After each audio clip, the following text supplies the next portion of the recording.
अखेर बऱ्याच दिवसाच्या प्रतीक्षेनंतर पुण्यातील आपलं हे अत्यंत सुंदर झालेलं हे विमानतळाचं हे नवीन टर्मिनल त्याचं उद्घाटन झालं आणि आता प्रत्यक्षामध्ये रविवारी 14 तारखेला म्हणजे 2च दिवसांनी याचं ऑपरेशन सुरू होईल। इथून प्रवाशांना आता या टर्मिनलच्या माध्यमातून प्रवास करता येईल। अत्यंत सुंदर आणि देखणं झालेलं पुण्याचं आपलं टर्मिनल आता पुणेकरांच्या सेवेत दाखल होत आहे। आज त्याची थोडी उद्घाटनापूर्वीची पाहणी आमच्या एअरपोर्ट डायरेक्टर असतील, इथले बाकी ऑफिशियल्स असतील यांच्या समवेत घेतली।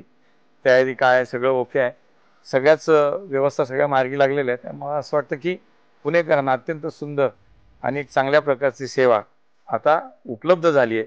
14 तारखेपासून प्रत्येक प्रवाशाला एक चांगला सुखद अनुभव या ठिकाणी निश्चित मिळेल।